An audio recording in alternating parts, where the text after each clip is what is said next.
இப்போ இது வரைக்கும் நம்ம பார்த்தோம் தொழிலில் என்ன சிக்கல் இருக்குது, ஒரு மாத சம்பளம் வாங்கும்போது அங்கே என்ன சிக்கல் இருக்குது, ஸோ நம்ம இந்த முதலீடுகள் செய்யும்போது அந்த முதலீடுகள் மீதான வருமானங்கள் எப்படி இருக்குது, இதெல்லாமே நம்ம பார்த்துட்டு வந்திருந்தோம். இதில் நம்ம முக்கியமாக கவனிக்க வேண்டிய இன்னொரு விஷயம் இருக்குது. அது என்னென்னு பார்த்தீங்கன்னா பணவீக்கம். நம்ம இந்திய மதிப்படி பார்த்தீங்கன்னா சராசரியாக 8% பணவீக்கம் இருக்குது. இந்த பணவீக்கம் நம்ம கையில் இருக்க காசை எந்த அளவுக்கு பாதிக்குது அப்படின்னு தெரிஞ்சுக்கணும்னா உங்களுக்கு ஒரு சின்ன விளக்கம் கொடுத்தா நிச்சயம் புரிஞ்சுக்குன்னு நினைக்கிறேன். இன்றைக்கி 2015, இங்கிருந்து 10 வருஷம் பின்னோக்கி போவோம். 2005 ஒரு தந்தை தன்னோட மகன்கிட்ட 1000 ரூபாய் நோட்டை கொடுக்குறாரு. இது முதல் மகன்கிட்ட. ரெண்டாவது மகன்கிட்ட 1000 ரூபாய் மதிப்புள்ள ஒரு துருப்பிடிச்ச இரும்பை கொடுக்குறாரு. இப்போ நீங்கள் என்ன சொல்லுவீங்கன்னா, இந்த தந்தைக்கு வந்து பாரபட்சமான தந்தை, அதனால் முதல் மகனுக்கு தான் நல்லா இது பண்ணியிருக்காரு, ரெண்டாவது பையன் மேலே அவருக்கு அக்கறையே இல்லை அப்படின்னு தான் எல்லாரும் நினைப்பீங்க. நானும் அதுதான் நினைப்பேன். ஆனால் 2005க்கு பிறகு இன்னைக்கு இந்த 10 வருஷம் கடந்த இன்னைக்கு நிலைமையில் அதே தந்தை அந்த 2 பேர்கிட்டையும் கூப்பிட்டு தான் கொடுத்த பொருளை திருப்பி கேட்கும்போது முதல் மகன் அவர் கொடுத்த அந்த 1000 ரூபாய் திருப்பி கொடுக்குறாரு. ரெண்டாவது மகன் அவர் கொடுத்த அந்த துருப்பிடித்த இரும்பை திருப்பி கொடுக்குறாரு. இப்போ என்ன நடக்கும் அப்படின்னு பார்த்தோம்னா, இந்த 1000 ரூபாய்க்கு இன்னைக்கு என்ன பொருள் வாங்க முடியும் அப்படின்னு பார்த்தோம்னா, 2005 அந்த 1000 ரூபாய்க்கு நீங்கள் என்ன பொருள் வாங்கியிருக்க முடியுமோ அதில் பாதி கூட இன்னைக்கு வாங்க முடியாது. அப்போ என்ன பொருள்? விலைவாசி உயர்ந்ததுன்னு சொல்லியிருக்கீங்களா, இல்லை உங்கள் கையில் இருக்க 1000 ரூபா நோட்டோட மதிப்பு குறைஞ்சிருக்குன்னு சொல்லுவீங்களா? ரெண்டாவது, இந்த ரெண்டாவது மகனோட துருப்பிடிச்ச இரும்பு இன்னைக்கு அவர் கொடுக்கும்போது 1000 ரூபா மதிப்புள்ள இரும்பு துண்டை கொடுத்தாரு.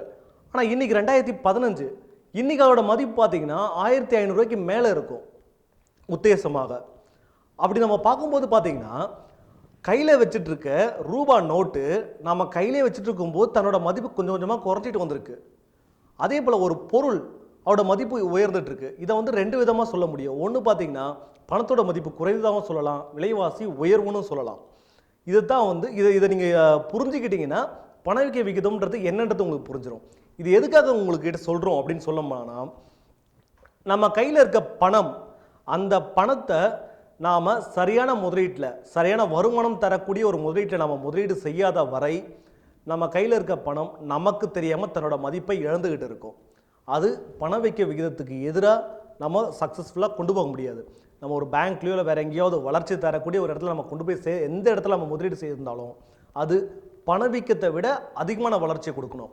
உதாரணமாக சொல்லணும்னா, இன்றைக்கி 1 லட்சம் போட்டால் 10 வருஷம் கழிச்சு 2 லட்சம் வரும்னு சொல்லலாம் யாராவது. ஆனால் இன்றைக்கி 1 லட்ச ரூபாய்க்கு வாங்கக்கூடிய பொருட்களை நாளைக்கு அந்த 2 லட்ச ரூபா கொடுத்து வாங்க வேண்டியது இருக்குன்னா அந்த வளர்ச்சி என்ன பிரயோஜனம்?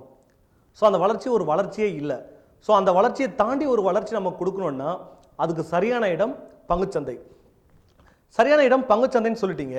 ஆனால் இந்த பங்குச்சந்தையோட அவசியம் தான் என்ன, எதுக்காக தான் இந்த பங்குச்சந்தை இருக்குது, அதை நம்ம பார்த்தோம்னா,